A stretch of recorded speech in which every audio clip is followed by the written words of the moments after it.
Today we will tell you about the grassland. We will tell you about the living and non-living things interacting in the grassland, known as the savanna. We are studying the grassland. It is a flat, grassy plain located in Africa, South America, and Australia. The Senegal gum acacia is a small to average-sized thorn tree of the African grassland savanna.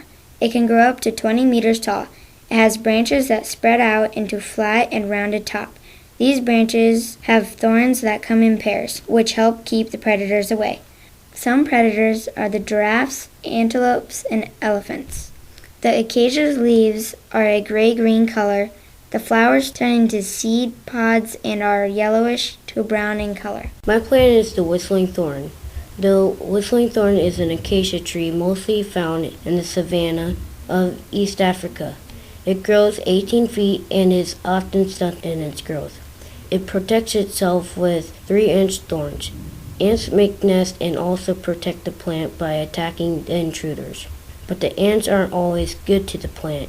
They eat and can kill the plant too. The blazing star is one of the most beautiful flowers in the grassland. It can grow to 5 feet tall. Butterflies are usually attracted to this flower. One animal in the grassland is the lion.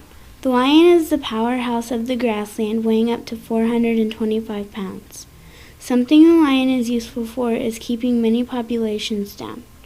The lion mainly eats small and medium-sized animals such as gazelles, buffaloes, zebras, and many other animals. When the lion is hunting, the females go while the males stay behind with the cubs. Another thing the lion does while hunting is they have the more stronger and dominant one eat first. The lion's coat is perfectly camouflaged for sneaking up on their prey. The hippo has a hairless body except for the bristles on the lip and tail. The hippo's eyes and nostrils are designed so they are above the water line when the body is submerged, enabling it to breathe, see, and hear. It has body pores that secrete a clear mucus that makes the hippo slick to the touch and also helps while the animal is in the water. African wild dog's scientific name literally means painted wolf. The fur is colored with red, brown, black, yellow, and white areas. Each animal has a different pattern of colors. The African wild dog has sorts of fur. The fuzz on their muzzle is black and the end of their bushy tails are white. Their ears are very large and round. Their muzzle is short and they have powerful jaws for catching a delicious dinner. The giraffe is one of the animals that lives in the grassland. It eats leaves, bugs, and fruits. It lives around Africa. It is 11 feet tall and it is also a mammal. A giraffe grows for 10 years before it is fully grown. My animal is the emu. It is the largest bird that lives in the Australian grassland. The adults are about 5 feet and 7 inches tall and about 110 pounds to 120 pounds. It eats vegetables, fruits, and caterpillars.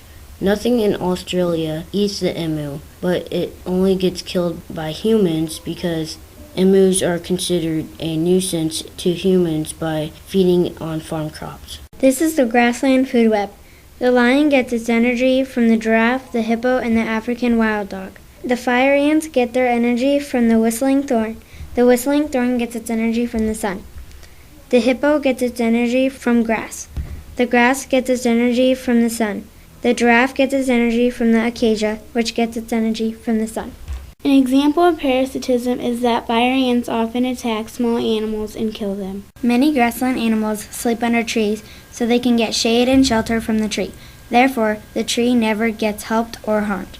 Sometimes birds get inside hippos' mouths, so when the bird gets in the hippo's mouth, the hippo gets dental work and the bird gets food. There are many long-term changes that affect the grassland. For instance, fires are an important change in the grassland because they keep some of the larger plants from taking over the grass species.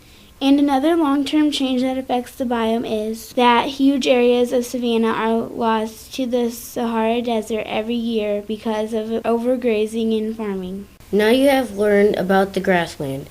In the end, all the organisms in the group work together to give each other food and other basic needs. Thank you for listening to our presentation.